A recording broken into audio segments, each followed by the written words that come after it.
Natural vision centre Patiala. प्यारे दर्शकों, ਅੱਜ ਅਸੀਂ ਆਪਣੇ ਸਟੂਡੀਓ ਵਿੱਚ ਡਾਕਟਰ ਬਿਕਰਮਜੀਤ ਸਿੰਘ ਬਿਰਕ ਨਾਲ ਤੁਹਾਨੂੰ ਮਿਲਾਉਣ ਜਾ ਰਹੇ ਹਾਂ ਜੋ ਆਯੁਰਵੇਦ ਦੇ ਮਾਹਿਰ ਹਨ। ਅੱਜ ਅਸੀਂ ਉਹਨਾਂ ਤੋਂ ਗੁਰਦੇ ਦੀ ਪੱਥਰੀ ਬਾਰੇ ਜਾਣਕਾਰੀ ਹਾਸਿਲ ਕਰਾਂਗੇ। ਡਾਕਟਰ ਸਾਹਿਬ, ਸਭ ਤੋਂ ਪਹਿਲਾਂ ਤੁਹਾਡਾ ਸਾਡੇ ਸਟੂਡੀਓ ਵਿੱਚ ਆਉਣ ਤੇ ਬਹੁਤ-ਬਹੁਤ ਸਵਾਗਤ ਹੈ ਜੀ। बहुत-बहुत ਧੰਨਵਾਦ ਜੀ। ਸਭ ਤੋਂ ਪਹਿਲਾਂ ਮੇਰਾ ਸਾਰੇ ਦਰਸ਼ਕਾਂ ਨੂੰ ਮੇਰੇ ਵੱਲੋਂ ਪਿਆਰ ਭਰੀ ਸਤਿ ਸ੍ਰੀ ਅਕਾਲ, ਆਦਾਬ, ਨਮਸਕਾਰ। ਪਿਆਰੇ ਦਰਸ਼ਕੋ, परमात्मा ਵੱਲੋਂ ਸਾਡੇ ਮਨੁੱਖੀ ਸਰੀਰ ਨੂੰ ਸਾਰੇ ਹੀ ਅੰਗ ਬਹੁਤ ਬੇਸ਼ਕੀਮਤੀ ਲਗਾਏ ਹਨ ਅਤੇ ਹਰ ਇੱਕ ਅੰਗ ਵੱਲੋਂ ਮਨੁੱਖੀ ਸਰੀਰ ਨੂੰ ਤੰਦਰੁਸਤ ਰੱਖਣ ਲਈ ਆਪਣਾ ਯੋਗਦਾਨ ਪਾਇਆ ਜਾਂਦਾ ਹੈ। ਇਹਨਾਂ ਸਾਰੇ ਬੇਸ਼ਕੀਮਤੀ ਅੰਗਾਂ ਵਿੱਚੋਂ ਮਨੁੱਖੀ ਸਰੀਰ ਦਾ ਇੱਕ ਮੁੱਖ ਅਤੇ ਬਹੁਤ ਹੀ ਅਨਿੱਖੜਵਾਂ ਅੰਗ ਹੈ ਗੁਰਦਾ, ਜਿਸ ਨੂੰ ਇੰਗਲਿਸ਼ ਭਾਸ਼ਾ ਵਿੱਚ ਕਿਡਨੀ ਕਿਹਾ ਜਾਂਦਾ ਹੈ। ਸੋ ਇਸ ਲਈ ਕੀ ਹੁੰਦੀ ਹੈ ਗੁਰਦੇ ਦੀ ਪੱਥਰੀ ਅਤੇ ਕਿਵੇਂ ਹੁੰਦਾ ਹੈ ਪੱਥਰੀ ਦਾ ਇਲਾਜ, ਪੱਥਰੀ ਦੇ ਬਣਨ ਅਤੇ ਪੱਥਰੀ ਨੂੰ ਬਣਨ ਤੋਂ ਰੋਕਣ ਦੇ ਤਰੀਕਿਆਂ ਨੂੰ ਸਮਝਣਾ ਅਤੇ ਜਾਣਨਾ ਬਹੁਤ ਜ਼ਰੂਰੀ ਹੈ। ਬਿਲਕੁਲ। ਇਸ ਤੋਂ ਇਲਾਵਾ ਪੱਥਰੀ ਕਿੰਨੀਆਂ ਕਿਸਮਾਂ ਦੀ ਹੁੰਦੀ ਹੈ, ਪੱਥਰੀ ਹੋਏ ਤਾਂ ਕੀ ਪਰਹੇਜ਼ ਕਰਨਾ ਚਾਹੀਦਾ ਹੈ ਅਤੇ ਅਸੀਂ ਘਰ ਬੈਠੇ ਗੁਰਦੇ ਦੀ ਪੱਥਰੀ ਤੋਂ ਕਿਵੇਂ ਛੁਟਕਾਰਾ ਪਾ ਸਕਦੇ ਹਾਂ। ਸੋ ਪਿਆਰੇ ਦਰਸ਼ਕੋ, ਅੱਜ ਕੱਲ੍ਹ ਖਾਣ ਪੀਣ ਵਾਲੀਆਂ ਗਲਤ ਆਦਤਾਂ ਦੇ ਕਾਰਨ ਬਹੁਤ ਸਾਰੇ ਮਰੀਜ਼ਾਂ ਵਿੱਚ ਦਿਖਾਈ ਦੇਣ ਵਾਲਾ ਪੱਥਰੀ ਦਾ ਰੋਗ ਇੱਕ ਬਹੁਤ ਹੀ ਮਹੱਤਵਪੂਰਨ ਗੁਰਦੇ ਦਾ ਰੋਗ ਬਣਦਾ ਜਾ ਰਿਹਾ ਹੈ। ਪੱਥਰੀ ਦੇ ਕਾਰਨ ਬਹੁਤ ਹੀ ਭਿਆਨਕ ਦਰਦ ਹੁੰਦਾ ਹੈ, ਜਿਸ ਨਾਲ ਗੁਰਦੇ ਦੀਆਂ ਬਿਮਾਰੀਆਂ ਦੇ ਨਾਲ ਗੁਰਦਾ ਵੀ ਖਰਾਬ ਹੋ ਸਕਦਾ। ਸਹੀ। ਇਸ ਸਾਰੇ ਕੁਝ ਬਾਰੇ ਅੱਜ ਅਸੀਂ ਗੱਲਬਾਤ ਕਰਨ ਜਾ ਰਹੇ ਹਾਂ। ਉਮੀਦ ਕਰਦੇ ਹਾਂ ਕਿ ਇਸ ਪ੍ਰੋਗਰਾਮ ਨੂੰ ਦੇਖਣ ਵਾਲੇ ਸਾਰੇ ਦਰਸ਼ਕ ਇਸ ਦਾ ਜ਼ਰੂਰ ਲਾਭ ਉਠਾਉਣਗੇ। ਡਾਕਟਰ ਸਾਹਿਬ, ਕੀ ਹੁੰਦੀ ਹੈ ਗੁਰਦੇ ਦੀ ਪੱਥਰੀ? ਇਹ ਕਿਸ ਤਰ੍ਹਾਂ ਬਣਦੀ ਹੈ? ਇਸ ਬਾਰੇ ਸਾਡੇ ਦਰਸ਼ਕਾਂ ਨੂੰ ਵਿਸਤਾਰ ਸਹਿਤ ਜਾਣਕਾਰੀ ਦਿਓ। ਜੀ ਬਿਲਕੁਲ। ਗੁਰਦੇ ਦੀ ਪੱਥਰੀ ਦਾ ਮੁੱਖ ਕਾਰਨ ਪਿਸ਼ਾਬ ਵਿੱਚ ਕੈਲਸ਼ੀਅਮ ਦੀ ਮਾਤਰਾ ਦਾ ਵਧੇਰੇ ਹੋਣਾ ਹੁੰਦਾ ਹੈ। ਜਦ ਲੂਣ ਅਤੇ ਖਣਿਜ ਜੋ ਪਿਸ਼ਾਬ ਵਿੱਚ ਮੌਜੂਦ ਹੁੰਦੇ ਹਨ, ਜਦੋਂ ਉਹ ਇੱਕ ਦੂਜੇ ਦੇ ਸੰਪਰਕ ਵਿੱਚ ਆਉਂਦੇ ਹਨ, ਉਹਨਾਂ ਦੇ ਨਾਲ ਜੋ ਹਾਰਡ ਪਾਰਟੀਕਲ ਦਾ ਨਿਰਮਾਣ ਹੁੰਦਾ ਹੈ, ਉਸ ਨੂੰ ਹੀ ਗੁਰਦੇ ਦੀ ਪੱਥਰੀ ਕਿਹਾ ਜਾਂਦਾ ਹੈ। ਪੱਥਰੀ ਦਾ ਆਕਾਰ ਵੱਖੋ ਵੱਖਰਾ ਹੋ ਸਕਦਾ ਹੈ। ਕੁਝ ਰੇਤ ਦੇ ਕਣਾਂ ਵਰਗੀਆਂ, ਕੁਝ ਮਟਰ ਦੇ ਦਾਣਿਆਂ ਤੋਂ ਵੀ ਵੱਡੀਆਂ ਹੋ ਸਕਦੀਆਂ ਹਨ। ਛੋਟੀਆਂ ਪੱਥਰੀਆਂ ਨੂੰ ਦਵਾਈਆਂ ਅਤੇ ਕੁਝ ਘਰੇਲੂ ਨੁਸਖਿਆਂ ਦੀ ਮਦਦ ਦੇ ਨਾਲ ਬਾਹਰ ਪਿਸ਼ਾਬ ਰਾਹੀਂ ਕੱਢਿਆ ਜਾਂਦਾ ਹੈ, ਪਰ ਵੱਡੇ ਆਕਾਰ ਦੀਆਂ ਪੱਥਰੀਆਂ ਪਿਸ਼ਾਬ ਰਾਹੀਂ ਬਾਹਰ ਨਹੀਂ ਨਿਕਲ ਸਕਦੀਆਂ। ਇਸ ਕਾਰਨ ਕਈ ਵਾਰ ਪਿਸ਼ਾਬ ਵੀ ਰੁਕ ਜਾਂਦਾ ਹੈ ਅਤੇ ਇਹ ਸਮਾਂ ਬਹੁਤ ਹੀ ਦਰਦਨਾਕ ਹੁੰਦਾ ਹੈ। ਗੁਰਦੇ ਦੀ ਪੱਥਰੀ ਦਾ ਦਰਦ ਇੰਨਾ ਭਿਆਨਕ ਹੁੰਦਾ ਹੈ ਕਿ ਹਰ ਕੋਈ ਇਸ ਤੋਂ ਜਲਦੀ ਛੁਟਕਾਰਾ ਪਾਉਣਾ ਚਾਹੁੰਦਾ ਹੈ। ਹਾਂਜੀ, ਬਿਲਕੁਲ। ਦਰਦ ਜਦ ਬਹੁਤ ਜ਼ਿਆਦਾ ਹੋਵੇ ਤਾਂ ਡਾਕਟਰ ਦੀ ਸਲਾਹ ਲੈਣੀ ਬਹੁਤ ਜ਼ਰੂਰੀ ਹੈ, ਪਰ ਦੂਸਰੇ ਪਾਸੇ ਜ਼ਿਆਦਾਤਰ ਲੋਕਾਂ ਦੇ ਪਿਸ਼ਾਬ ਵਿੱਚ ਕੁਝ ਖਾਸ ਕਿਸਮ ਦੇ ਅਜਿਹੇ ਰਸਾਇਣਕ ਪਦਾਰਥ ਮੌਜੂਦ ਹੁੰਦੇ ਹਨ ਜੋ ਸ਼ਾਰ ਭਾਵ ਰੇਤ ਦੇ ਕਣਾਂ ਨੂੰ ਇੱਕ ਦੂਸਰੇ ਦੇ ਨਾਲ ਮਿਲਣ ਤੋਂ ਰੋਕਦੇ ਹਨ, ਜਿਸ ਕਾਰਨ ਅਜਿਹੇ ਵਿਅਕਤੀਆਂ ਵਿੱਚ ਗੁਰਦੇ ਦੀ ਪੱਥਰੀ ਨਹੀਂ ਬਣਦੀ। ਅੱਛਾ ਜੀ। ਡਾਕਟਰ ਸਾਹਿਬ, ਗੁਰਦੇ ਦੀ ਪੱਥਰੀ ਬਣਨ ਦਾ ਕੀ ਕਾਰਨ ਹੈ? ਆਮ ਤੌਰ ਤੇ ਪੱਥਰੀ ਦੀ ਬਿਮਾਰੀ 25 ਤੋਂ 45 ਸਾਲ ਦੀ ਉਮਰ ਵਿੱਚ ਔਰਤਾਂ ਦੀ ਤੁਲਨਾ ਮੁਤਾਬਕ ਮਰਦਾਂ ਵਿੱਚ 3 ਤੋਂ 4 ਗੁਣਾ ਵਧੇਰੇ ਪਾਈ ਜਾਂਦੀ ਹੈ। ਅੱਛਾ ਜੀ। ਗੁਰਦੇ ਦੀ ਪੱਥਰੀ ਦੇ ਮਰੀਜ਼ ਦੇ ਪਿੱਠ ਅਤੇ ਪੇਟ ਵੱਲ ਲਗਾਤਾਰ ਦਰਦ ਰਹਿੰਦਾ ਹੈ, ਉਲਟੀ ਅਤੇ ਦਿਲ ਕੱਚਾ ਹੋਣ ਲੱਗਦਾ ਹੈ, ਪਿਸ਼ਾਬ ਵਿੱਚ ਜਲਨ ਹੋਣਾ, ਪਿਸ਼ਾਬ ਵਿੱਚ ਖੂਨ ਆਉਣਾ, ਪਿਸ਼ਾਬ ਵਿੱਚ ਵਾਰ-ਵਾਰ ਇਨਫੈਕਸ਼ਨ ਹੋਣਾ, ਅਚਾਨਕ ਪਿਸ਼ਾਬ ਦਾ ਬੰਦ ਹੋ ਜਾਣਾ, ਪੇਟ ਵਿੱਚ ਦਰਦ ਦੇ ਨਾਲ ਪਿਸ਼ਾਬ ਦਾ ਰੰਗ ਲਾਲ ਹੋਣਾ ਪੱਥਰੀ ਹੋਣ ਦਾ ਮੁੱਖ ਲੱਛਣ ਹੋ ਸਕਦਾ ਹੈ। ਪਿਸ਼ਾਬ ਨਲੀ ਵਿੱਚ ਵਾਰ-ਵਾਰ ਇਨਫੈਕਸ਼ਨ ਹੋਣਾ, ਪਿਸ਼ਾਬ ਦੀ ਰੁਕਾਵਟ ਹੋਣਾ, ਵਿਟਾਮਿਨ ਸੀ ਅਤੇ ਕੈਲਸ਼ੀਅਮ ਦੀ ਜ਼ਿਆਦਾ ਵਰਤੋਂ ਕਰਨਾ, ਕਿਸੇ ਬਿਮਾਰੀ ਕਾਰਨ ਲੰਮੇ ਸਮੇਂ ਤੋਂ ਬਿਸਤਰ 'ਤੇ ਰਹਿਣਾ। ਇਸ ਤੋਂ ਇਲਾਵਾ ਥਾਈਰੋਇਡ ਦਾ ਵਧਣਾ ਵੀ ਗੁਰਦੇ ਦੀ ਪੱਥਰੀ ਦਾ ਕਾਰਨ ਬਣ ਸਕਦਾ ਹੈ। ਪੱਥਰੀ ਦਾ ਦਰਦ ਅਚਾਨਕ ਸ਼ੁਰੂ ਹੁੰਦਾ ਹੈ। ਇਹ ਦਰਦ ਇੰਨਾ ਤੇਜ਼ ਹੁੰਦਾ ਹੈ ਕਿ ਮਰੀਜ਼ ਨੂੰ ਦਿਨੇ ਹੀ ਤਾਰੇ ਦਿਖਣ ਲੱਗ ਪੈਂਦੇ ਹਨ। ਅੱਛਾ ਜੀ। ਪੱਥਰੀ ਦਾ ਦਰਦ ਪੱਥਰੀ ਦੇ ਸਾਈਜ਼, ਪ੍ਰਕਾਰ, ਲੰਬਾਈ ਅਤੇ ਜਗ੍ਹਾ 'ਤੇ ਨਿਰਭਰ ਕਰਦਾ ਹੈ। ਗੁਰਦੇ ਦੀ ਪੱਥਰੀ ਦਾ ਦਰਦ ਪਿੱਠ ਵੱਲੋਂ ਸ਼ੁਰੂ ਹੋ ਕੇ ਅੱਗੇ ਪੇਟ ਵੱਲ ਨੂੰ ਆਉਂਦਾ ਹੈ। ਅੱਛਾ ਜੀ। ਪਿਸ਼ਾਬ ਦੀ ਥੈਲੀ ਦਾ ਦਰਦ ਪੇਟ ਅਤੇ ਪਿਸ਼ਾਬ ਵਾਲੀ ਜਗ੍ਹਾ 'ਤੇ ਹੁੰਦਾ ਹੈ। ਇਹ ਦਰਦ ਚੱਲਦੇ ਫਿਰਦੇ ਉੱਭੜ ਖਾਬੜ ਰਸਤਿਆਂ ਦੇ ਵਿੱਚ ਕਿਸੇ ਸਵਾਰੀ 'ਤੇ ਸਫ਼ਰ ਕਰਦੇ ਸਮੇਂ ਝਟਕੇ ਲੱਗਣ ਨਾਲ ਵੱਧ ਸਕਦਾ ਹੈ। ਇਹ ਦਰਦ ਸਧਾਰਨ ਤੌਰ 'ਤੇ ਕਈ ਘੰਟਿਆਂ ਤੱਕ ਰਹਿੰਦਾ ਹੈ ਅਤੇ ਆਪਣੇ ਆਪ ਹੀ ਹੌਲੀ ਹੌਲੀ ਠੀਕ ਹੋ ਜਾਂਦਾ। ਠੀਕ ਵੀ ਹੋ ਜਾਂਦਾ। ਠੀਕ ਹੈ। ਜ਼ਿਆਦਾਤਰ ਕੇਸਾਂ ਵਿੱਚ ਦਰਦ ਜ਼ਿਆਦਾ ਹੋਣ ਕਰਕੇ ਮਰੀਜ਼ ਨੂੰ ਡਾਕਟਰ ਕੋਲ ਜਾਣਾ ਪੈਂਦਾ ਹੈ। ਅਜਿਹਾ ਦਰਦ ਰੋਕਣ ਲਈ ਦਵਾਈਆਂ ਅਤੇ ਇੰਜੈਕਸ਼ਨ ਦੀ ਵਰਤੋਂ ਵੀ ਕਰਨੀ ਪੈ ਸਕਦੀ ਹੈ। ਕਿਸੇ ਕੇਸ ਵਿੱਚ ਇਹ ਵੀ ਹੁੰਦਾ ਹੈ ਕਿ ਨਾ ਤਾਂ ਮਰੀਜ਼ ਨੂੰ ਕੋਈ ਦਰਦ ਹੁੰਦਾ ਹੈ ਅਤੇ ਨਾ ਹੀ ਪਿਸ਼ਾਬ ਵਿੱਚ ਕਦੀ ਕੋਈ ਇਨਫੈਕਸ਼ਨ ਹੁੰਦੀ ਹੈ, ਨਾ ਹੀ ਕਦੀ ਪਿਸ਼ਾਬ ਦੀ ਕੋਈ ਰੁਕਾਵਟ ਹੁੰਦੀ ਹੈ, ਪਰ ਫਿਰ ਵੀ ਗੁਰਦੇ ਵਿੱਚ ਪੱਥਰੀ ਪਾਈ ਜਾਂਦੀ ਹੈ। ਇਸ ਤਰ੍ਹਾਂ ਅਚਾਨਕ ਪਤਾ ਲੱਗੀ ਬਿਮਾਰੀ ਨੂੰ ਸਾਇਲੈਂਟ ਸਟੋਨ ਕਿਹਾ ਜਾਂਦਾ ਹੈ। ਜਿਹੜੀ ਇਹ ਪੱਥਰੀ ਹੈ, ਪੱਥਰੀ ਦੇਖਣ ਵਿੱਚ ਕਿਸ ਤਰ੍ਹਾਂ ਦੀ ਲੱਗਦੀ ਹੈ ਤੇ ਸਰੀਰ ਦੇ ਕਿਸ ਹਿੱਸੇ ਵਿੱਚ ਪਾਈ ਜਾਂਦੀ ਹੈ, ਇਹ ਤੇ ਚਾਨਣਾ ਪਾਓ। ਜੀ ਬਿਲਕੁਲ। ਪੱਥਰੀ ਅਲੱਗ-ਅਲੱਗ ਸਾਈਜ਼ ਅਤੇ ਕਈ ਆਕਾਰਾਂ ਦੀ ਹੁੰਦੀ ਹੈ। ਅੱਛਾ ਜੀ। ਇਹ ਰੇਤ ਦੇ ਕਣਾਂ ਜਿੰਨੀ ਛੋਟੀ ਅਤੇ ਮਟਰ ਦੇ ਦਾਣਿਆਂ ਤੋਂ ਵੱਡੀ ਵੀ ਹੋ ਸਕਦੀ ਹੈ। ਕਈ ਪੱਥਰੀਆਂ ਗੋਲ ਜਾਂ ਅੰਡਾਕਾਰ ਅਤੇ ਬਾਹਰ ਤੋਂ ਮੁਲਾਇਮ ਹੁੰਦੀਆਂ ਹਨ। ਇਸ ਪ੍ਰਕਾਰ ਦੀ ਪੱਥਰੀ ਨਾਲ ਦਰਦ ਵੀ ਬਹੁਤ ਹੁੰਦਾ ਹੈ। ਠੀਕ ਹੈ ਜੀ। ਅਤੇ ਆਸਾਨੀ ਨਾਲ ਕੁਦਰਤੀ ਰੂਪ ਵਿੱਚ ਬਾਹਰ ਵੀ ਨਿਕਲ ਜਾਂਦੀ ਹੈ। ਬਟ ਕੁਝ ਪੱਥਰੀਆਂ ਖੁਰਦਰੀਆਂ ਹੁੰਦੀਆਂ ਹਨ ਜਿਸ ਨਾਲ ਬਹੁਤ ਜ਼ਿਆਦਾ ਦਰਦ ਹੁੰਦਾ ਹੈ ਅਤੇ ਉਹ ਆਸਾਨੀ ਨਾਲ ਬਾਹਰ ਪਿਸ਼ਾਬ ਰਾਹੀਂ ਨਹੀਂ ਨਿਕਲਦੀਆਂ। ਪੱਥਰੀ ਮੁੱਖ ਰੂਪ ਵਿੱਚ ਗੁਰਦੇ, ਪਿਸ਼ਾਬ ਨਲੀ ਅਤੇ ਪਿਸ਼ਾਬ ਵਾਲੀ ਥੈਲੀ ਵਿੱਚ ਵੇਖੀ ਜਾਂਦੀ ਹੈ।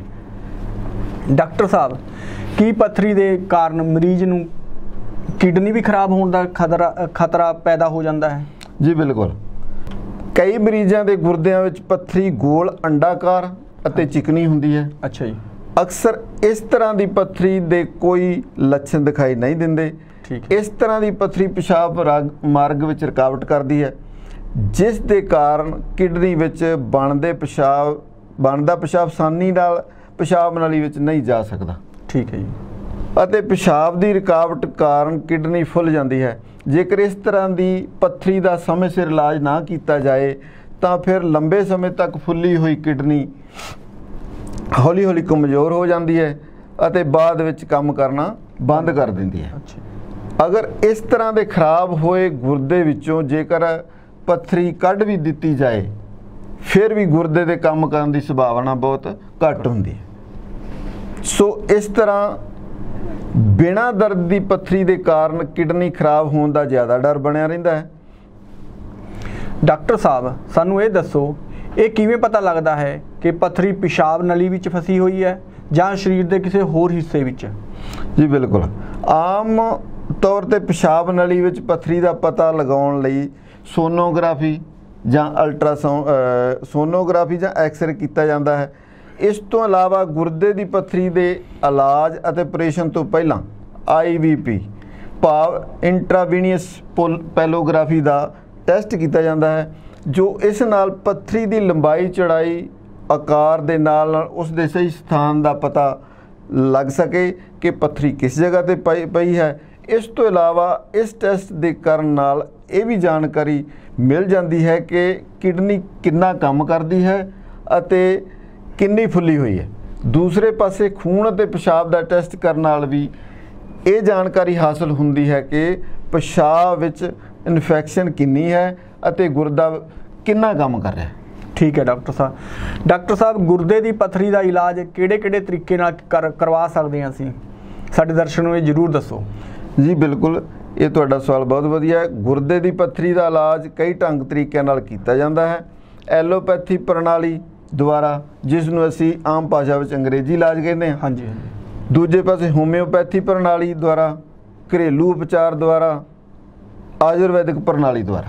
ਠੀਕ ਹੈ। ਇਹ 4 ਤਰੀਕੇ ਨਾਲ ਇਲਾਜ ਕੀਤਾ ਜਾਂਦਾ ਹੈ। ਅਗਰ ਦੇਖਿਆ ਜਾਏ ਤਾਂ 50% ਲੋਕਾਂ ਵਿੱਚ ਪੱਥਰੀ ਦਾ ਸਾਈਜ਼ ਛੋਟਾ ਹੋਣ ਦੇ ਕਾਰਨ ਸਿਰਫ ਘਰੇਲੂ ਉਪਚਾਰ ਦੁਆਰਾ ਘਰ ਬੈਠੇ ਹੀ ਆਪਣਾ ਬਿਨਾਂ ਸਾਈਡ ਇਫੈਕਟ ਗੁਰਦੇ ਦੀ ਪੱਥਰੀ ਦਾ ਇਲਾਜ ਆਪ ਮਰੀਜ਼ ਖੁਦ ਕਰ ਸਕਦੇ ਹਨ। ਅੱਛਾ ਜੀ। ਹਾਂਜੀ। ਇਸ ਲਈ ਮਰੀਜ਼ ਨੂੰ ਜ਼ਿਆਦਾ ਪਾਣੀ ਪੀਣਾ ਚਾਹੀਦਾ ਹੈ। ਜੌਂ ਦਾ ਪਾਣੀ, ਬੀਅਰ, ਖਾਰਾ, ਸੋਡਾ, ਪੱਥਰ ਚੱਟ, 3-4 ਪੱਤੇ ਪੱਥਰ ਚੱਟ ਦੇ ਲਗਾਤਾਰ ਖਾਣ ਨਾਲ ਅਤੇ 3-4 ਚਮਚੇ ਕੁਲਥੀ ਦੀ ਦਾਲ ਬਣਾ ਕੇ ਖਾਣ ਨਾਲ 5-6 ਹਫ਼ਤਿਆਂ ਵਿੱਚ ਗੁਰਦੇ ਦੀ ਪੱਥਰੀ ਖੁਰ ਕੇ ਪਿਸ਼ਾਬ ਰਾਹੀਂ ਆਪਣੇ ਆਪ ਬਾਹਰ ਨਿਕਲ ਜਾਂਦੀ ਹੈ। ਅੱਛਾ ਜੀ। ਬਿਲਕੁਲ। ਇਹ ਬਹੁਤ ਹੀ ਕਾਰਗਰ ਘਰੇਲੂ ਉਪਚਾਰ ਹਨ। ਮਰੀਜ਼ ਇਹਨਾਂ ਦੀ ਵਰਤੋਂ ਨਾਲ ਘਰ ਬੈਠੇ ਬਿਨਾਂ ਕਿਸੇ ਸਾਈਡ ਇਫੈਕਟ ਪੱਥਰੀ ਤੋਂ ਛੁਟਕਾਰਾ ਪਾ ਸਕਦੇ ਹਾਂ। ਡਾਕਟਰ ਸਾਹਿਬ, ਐਲੋਪੈਥੀ ਪ੍ਰਣਾਲੀ ਜਿਸ ਨੂੰ ਅਸੀਂ ਅੰਗਰੇਜ਼ੀ ਭਾਸ਼ਾ ਵਿੱਚ ਆਮ ਭਾਸ਼ਾ ਵਿੱਚ ਅੰਗਰੇਜ਼ੀ ਇਲਾਜ ਕਹਿੰਦੇ ਹਾਂ, ਉਸ ਪ੍ਰਣਾਲੀ ਵਿੱਚ ਗੁਰਦੇ ਦੀ ਪੱਥਰੀ ਦਾ ਇਲਾਜ ਕਿਸ ਤਰ੍ਹਾਂ ਕੀਤਾ ਜਾਂਦਾ ਹੈ? ਤੀਜੀ, ਇਸ ਦਾ ਇਲਾਜ ਵੀ ਬਹੁਤ ਆਪਣੇ ਤਰੀਕੇ ਨਾਲ ਉਹ ਕਰਦੇ ਆ। ਜਦ ਕੁਦਰਤੀ ਢੰਗ ਤਰੀਕੇ ਨਾਲ ਪੱਥਰੀ ਨਾ ਨਿਕਲੇ ਤਾਂ ਕਈ ਹੋਰ ਵਿਕਲਪ ਹਨ। ਪੱਥਰੀ ਦਾ ਸਾਈਜ਼, ਆਕਾਰ ਧਿਆਨ ਵਿੱਚ ਰੱਖਦੇ ਹੋਏ ਕਿਹੜੀ ਪ੍ਰਣਾਲੀ ਉੱਤਮ ਹੈ, ਅੱਛਾ ਜੀ, ਨਿਊਰੋਲੋਜਿਸਟ ਜਾਂ ਸਰਜਨ ਤੈਅ ਕਰਦੇ ਹਨ। ਪੱਥਰੀ ਦਾ ਡਾਇਗਨੋਜ਼ ਕਰਨ ਲਈ ਸੋਨੋਗ੍ਰਾਫੀ ਭਾਵ ਅਲਟਰਾਸਾਊਂਡ ਅਤੇ ਐਕਸ-ਰੇ ਹਨ, ਜਿਸ ਬਾਰੇ ਪੱਥਰੀ ਦੀ ਸਹੀ ਜਾਣਕਾਰੀ ਮਿਲ ਸਕਦੀ ਹੈ। ਗੁਰਦੇ ਦੀ ਪੱਥਰੀ ਨੂੰ ਐਲੋਪੈਥੀ ਇਲਾਜ ਵਿੱਚ ਆਪਰੇਸ਼ਨ ਦੁਆਰਾ ਬਾਹਰ ਕੱਢਿਆ ਜਾਂਦਾ ਹੈ। ਅੱਛਾ ਜੀ। ਇਹ ਸਰਜਰੀ ਭਾਵ ਆਪਰੇਸ਼ਨ 3 ਢੰਗ ਤਰੀਕਿਆਂ ਨਾਲ ਕੀਤਾ ਜਾਂਦਾ ਹੈ। ਦੂਰਬੀਨ ਭਾਵ ਲਿਥੋਟ੍ਰਿਪਸੀ ਦੁਆਰਾ, PSNL ਪਰਕੁਟੇਨੀਅਸ ਦੁਆਰਾ, ਸਧਾਰਨ ਸਰਜਰੀ ਭਾਵ ਚੀਰੇ ਵਾਲੀ ਸਰਜਰੀ। ਹਾਂਜੀ, ਉਸ ਦੇ ਨਾਲ ਪਿੱਛੋਂ ਮਰੀਜ਼ ਨੂੰ ਪਿੱਠ ਦੇ ਵਿੱਚੋਂ ਚੀਰਾ ਲਾ ਕੇ ਕੀਤਾ ਜਾਂਦਾ ਹੈ। ਕਈ ਕੇਸਾਂ ਵਿੱਚ ਦੂਰਬੀਨ ਰਾਹੀਂ ਗੁਰਦੇ ਦੀ ਪੱਥਰੀ ਨਹੀਂ ਨਿਕਲਦੀ, ਫਿਰ ਉਸ ਸਧਾਰਨ ਸਰਜਰੀ ਦਾ ਸਹਾਰਾ ਲਿਆ ਜਾਂਦਾ ਹੈ। ਠੀਕ ਹੈ ਜੀ। ਉਸ ਦੇ ਨਾਲ ਜਿਸ ਰਾਹੀਂ ਪਿੱਠ ਵਾਲੇ ਪਾਸੇ ਤੋਂ ਚੀਰ ਲਾ ਕੇ ਇੱਕ ਲੰਬਾ ਕੱਟ ਲਾਇਆ ਜਾਂਦਾ ਹੈ ਤੇ ਪੱਥਰੀ ਨੂੰ ਬਾਹਰ ਕੱਢਿਆ ਜਾਂਦਾ ਹੈ। ਡਾਕਟਰ ਸਾਹਿਬ, ਜਿਵੇਂ ਤੁਸੀਂ ਦੱਸਿਆ, ਜਦ ਕੋਈ ਮਰੀਜ਼ ਕਿਸੇ ਹਸਪਤਾਲ ਗੁਰਦੇ ਦੀ ਪੱਥਰੀ ਦੇ ਦਰਦ ਹੋਣ ਦੇ ਕਾਰਨ ਦਵਾਈ ਲੈਣ ਜਾਂਦਾ ਹੈ ਤਾਂ ਜ਼ਿਆਦਾ ਡਾਕਟਰ ਸਾਹਿਬ ਇਹ ਕਹਿ ਦਿੰਦੇ ਹਨ ਕਿ ਜਲਦੀ ਤੋਂ ਜਲਦੀ ਇਸ ਦਾ ਆਪਰੇਸ਼ਨ ਕਰਾਓ। ਇਹ ਤੁਸੀਂ ਸਾਨੂੰ ਇਹ ਦੱਸੋ ਕਿ ਹਰ ਇੱਕ ਪੱਥਰੀ ਨੂੰ ਆਪਰੇਸ਼ਨ ਨਾਲ ਹੀ ਠੀਕ ਕੀਤਾ ਜਾ ਸਕਦਾ ਜਾਂ ਇਹਦਾ ਕੋਈ ਹੋਰ ਵੀ ਤਰੀਕਾ ਹੈਗਾ? ਜੀ ਬਿਲਕੁਲ ਨਹੀਂ। ਜੇਕਰ ਪੱਥਰੀ ਨਾਲ ਵਾਰ-ਵਾਰ ਦਰਦ ਨਹੀਂ ਹੋ ਰਿਹਾ, ਪਿਸ਼ਾਬ ਰਾਹੀਂ ਖੂਨ ਨਹੀਂ ਆ ਰਿਹਾ, ਪਿਸ਼ਾਬ ਵਿੱਚ ਇਨਫੈਕਸ਼ਨ ਨਹੀਂ ਹੋ ਰਹੀ, ਠੀਕ ਹੈ ਜੀ, ਪਿਸ਼ਾਬ ਨਲੀ ਵਿੱਚ ਪਿਸ਼ਾਬ ਦੀ ਰੁਕਾਵਟ ਨਹੀਂ ਹੋ ਰਹੀ ਤੇ ਕਿਡਨੀ ਖਰਾਬ ਨਾ ਹੋ ਰਹੀ ਹੋਏ ਤਾਂ ਇਸ ਤਰ੍ਹਾਂ ਦੀ ਪੱਥਰੀ ਨੂੰ ਤੁਰੰਤ ਕੱਢਣਾ ਕੋਈ ਜ਼ਰੂਰੀ ਨਹੀਂ ਹੁੰਦਾ। ਠੀਕ ਹੈ ਜੀ, ਖਾਲੀ ਡਰਾਵਾ ਹੁੰਦਾ ਉਹ। ਬਟ ਦੂਜੇ ਪਾਸੇ ਅਗਰ ਪੱਥਰੀ ਦੇ ਕਾਰਨ ਪਿਸ਼ਾਬ ਨਲੀ ਵਿੱਚ ਪਿਸ਼ਾਬ ਦੀ ਰੁਕਾਵਟ, ਪਿਸ਼ਾਬ ਵਿੱਚ ਵਾਰ-ਵਾਰ ਇਨਫੈਕਸ਼ਨ ਆਉਣਾ, ਖੂਨ ਆਉਣਾ, ਪੱਥਰੀ ਦੇ ਪਿਸ਼ਾਬ ਰਾਹੀਂ ਪਸ ਆਉਣਾ ਭਾਵ ਰੇਸ਼ਾ ਆਉਣਾ, ਗੁਰਦੇ ਨੂੰ ਕਿਸੇ ਤਰ੍ਹਾਂ ਦਾ ਨੁਕਸਾਨ ਹੋ ਰਿਹਾ ਹੋਵੇ ਤਾਂ ਇਸ ਤਰ੍ਹਾਂ ਦੀ ਪੱਥਰੀ ਨੂੰ ਤੁਰੰਤ ਕੱਢਣਾ ਬਹੁਤ ਜ਼ਰੂਰੀ ਹੁੰਦਾ। ਠੀਕ ਹੈ ਡਾਕਟਰ ਸਾਹਿਬ। ਡਾਕਟਰ ਸਾਹਿਬ, ਅਗਲਾ ਮੇਰਾ ਕੁਐਸਚਨ ਹੈ ਜੋ ਜੇਕਰ ਇੱਕ ਵਾਰ ਕਿਸੇ ਮਰੀਜ਼ ਦੀ ਪੱਥਰੀ ਆਪਾਂ ਘਰੇਲੂ ਉਪਚਾਰ ਨਾਲ ਜਾਂ ਕੁਦਰਤੀ ਤਰੀਕੇ ਨਾਲ ਜਾਂ ਸਰਜਰੀ ਨਾਲ ਦੁਬਾਰਾ ਕੱਢ ਵੀ ਲਈਏ ਤਾਂ ਕਿ ਉਸ ਮਰੀਜ਼ ਨੂੰ ਹਮੇਸ਼ਾ ਲਈ ਸੰਪੂਰਨ ਰੂਪ ਵਿੱਚ ਜਾਂ ਹਮੇਸ਼ਾ ਲਈ ਉਸ ਪੱਥਰੀ ਤੋਂ ਛੁਟਕਾਰਾ ਮਿਲ ਜਾਂਦਾ ਹੈ? ਜੀ ਨਹੀਂ, ਬਿਲਕੁਲ ਨਹੀਂ। ਅਗਰ ਕਿਸੇ ਮਰੀਜ਼ ਨੂੰ ਇੱਕ ਵਾਰ ਪੱਥਰੀ ਹੋ ਜਾਏ ਤਾਂ ਅਤੇ ਉਸ ਪੱਥਰੀ ਨੂੰ ਚਾਹੇ ਕਿਸੇ ਵੀ ਇਲਾਜ ਨਾਲ ਕੱਢ ਵੀ ਦਿੱਤਾ ਜਾਏ ਤਾਂ ਮਰੀਜ਼ ਨੂੰ ਦੁਬਾਰਾ ਪੱਥਰੀ ਬਣਨ ਦੇ 80% ਚਾਂਸ ਹੁੰਦੇ ਹਨ। ਅੱਛਾ ਜੀ, ਮਤਲਬ ਉਹਨੂੰ ਦੁਬਾਰੇ ਪੱਥਰੀ ਹੋ ਸਕਦੀ ਹੈ? ਬਿਲਕੁਲ ਬਿਲਕੁਲ। ਡਾਕਟਰ ਸਾਹਿਬ, ਇੱਕ ਗੱਲ ਹੋਰ ਦੱਸੋ, ਤੁਹਾਡੇ ਦੱਸਣ ਮੁਤਾਬਕ ਅਗਰ ਮਰੀਜ਼ ਨੂੰ ਗੁਰਦੇ ਦੀ ਪੱਥਰੀ ਦੁਆਰਾ ਬਣਨ ਦੇ 80% ਚਾਂਸ ਵੱਧ ਜਾਂਦੇ ਹਨ ਤਾਂ ਇਸ ਲਈ ਮਰੀਜ਼ ਨੂੰ ਕੀ ਪਰਹੇਜ਼ ਅਤੇ ਕੀ ਸਾਵਧਾਨੀਆਂ ਵਰਤਣੀਆਂ ਚਾਹੀਦੀਆਂ ਹਨ ਤਾਂ ਜੋ ਗੁਰਦੇ ਦੀ ਪੱਥਰੀ ਦੁਬਾਰਾ ਨਾ ਬਣ ਸਕੇ? ਬਿਲਕੁਲ ਜੀ ਸਤੀਸ਼ ਜੀ, ਇਹ ਸਵਾਲ ਤੁਸੀਂ ਬਹੁਤ ਹੀ ਵਧੀਆ ਪੁੱਛਿਆ। ਇਸ ਲਈ ਸਭ ਤੋਂ ਪਹਿਲਾਂ ਮਰੀਜ਼ ਨੂੰ ਦਿਨ ਵਿੱਚ 3-4 ਲੀਟਰ ਦੇ ਲਗਭਗ ਜਾਣੀ 10-12 ਗਲਾਸ ਪਾਣੀ ਪੀਣਾ ਚਾਹੀਦਾ। ਠੀਕ ਹੈ ਜੀ। ਪਾਣੀ ਪੀਣਾ ਪੱਥਰੀ ਨੂੰ ਬਣਨ ਤੋਂ ਰੋਕਣ ਦਾ ਸਭ ਤੋਂ ਵੱਧ ਮਹੱਤਵਪੂਰਨ ਉਪਾਅ ਹੈ। ਹਾਂਜੀ, ਲਿਕੁਇਡ ਡਾਈਟ ਮਤਲਬ ਕੋਈ ਵੀ? ਬਿਲਕੁਲ ਜੀ। ਪੱਥਰੀ ਬਣਨ ਤੋਂ ਰੋਕਣ ਲਈ ਪਾਣੀ ਦੀ ਸ਼ੁੱਧਤਾ ਦੀ ਬਜਾਏ ਰੋਜ਼ਾਨਾ ਪਾਣੀ ਪੀਣ ਦੀ ਮਾਤਰਾ ਜ਼ਿਆਦਾ ਮਹੱਤਵਪੂਰਨ ਹੈ। ਠੀਕ ਹੈ ਜੀ।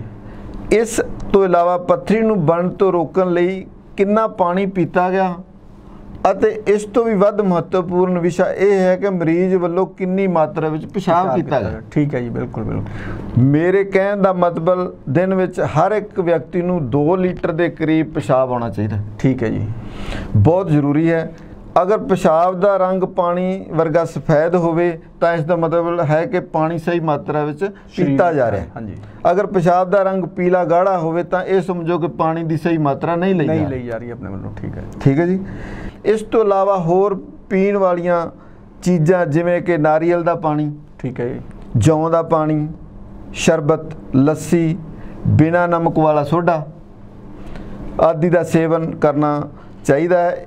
एक दिन में 4 ग्राम के करीब विटामिन सी की मात्रा लैनी चाहिए। ठीक है जी। दिन में किसी भी खास समय ਵਿੱਚ पेशाब घट ਜਾਂ गाढ़ा पीला आउंदा है तो उस समय पेशाब ਵਿੱਚ अल्कलाइन की मात्रा वध हुंदी है। ठीक है जी। अल्कलाइन की मात्रा के वध होने के कारण पत्थरी बनने की संभावना भी वध जाती है।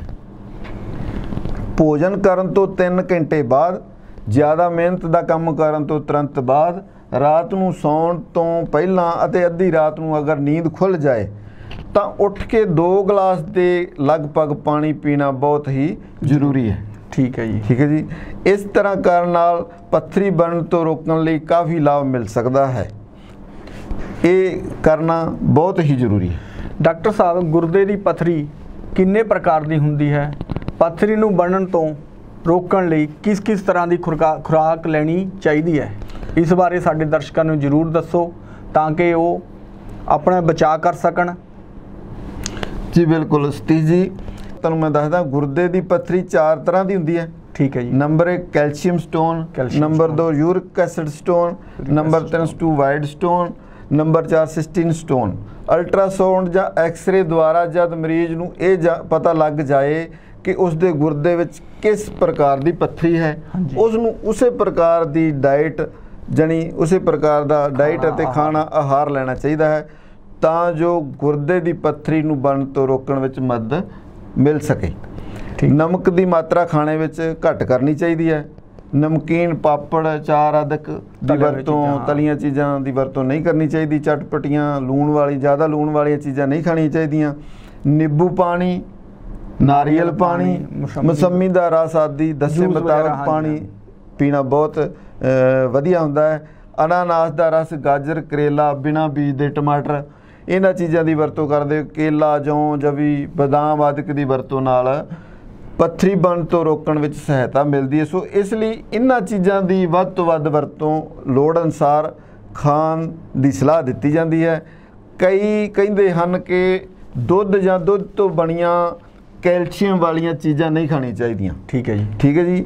ये धारणा बिल्कुल गलत है। गुरदे की पत्थरी के मरीज अते पत्थरी तो बिना वाले मरीज जिन्हां दे गुरदे च पत्थरी नहीं, उन्होंने हर एक नूं लोड़ अनुसार इसकी वरतों जरूर करनी चाहिए है।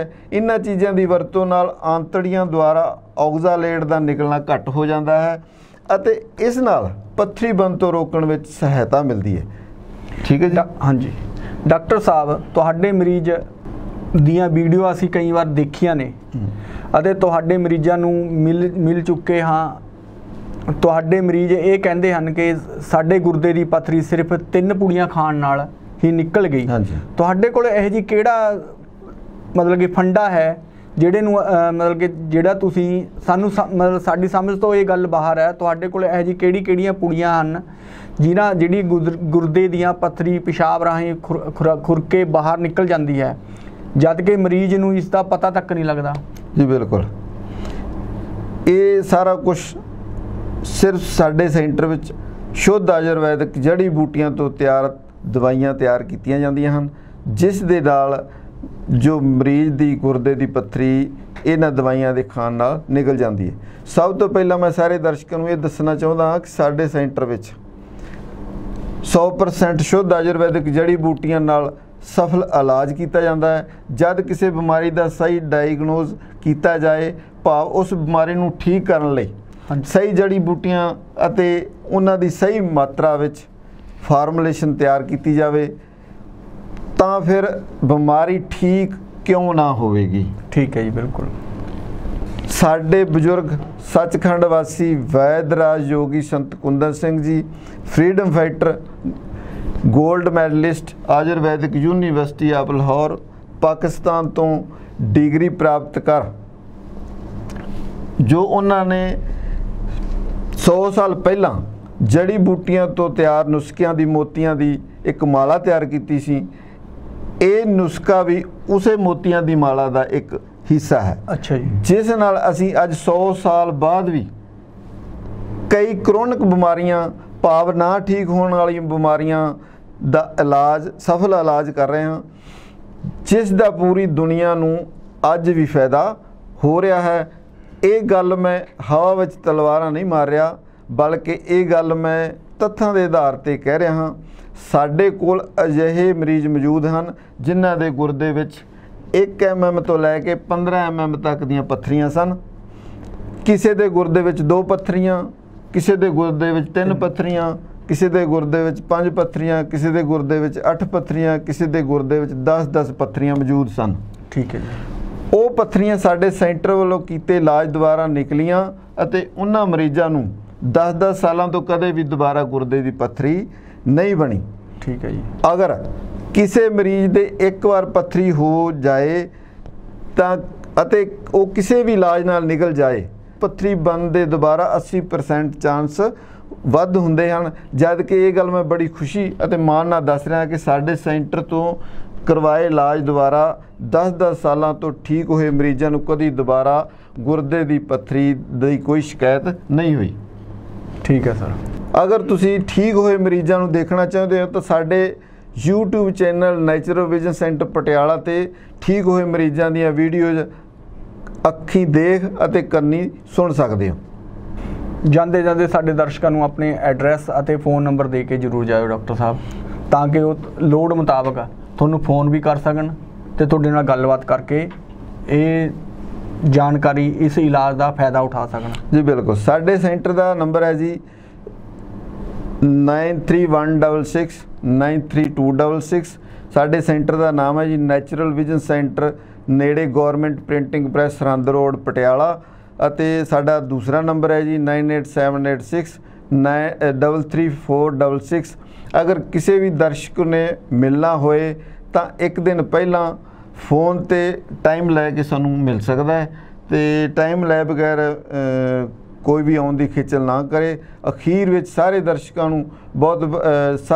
ਦਾ ਬਹੁਤ ਬਹੁਤ ਧੰਨਵਾਦ। ਸਤਿ ਸ਼੍ਰੀ ਅਕਾਲ, ਆਦਾਬ, ਨਮਸਕਾਰ।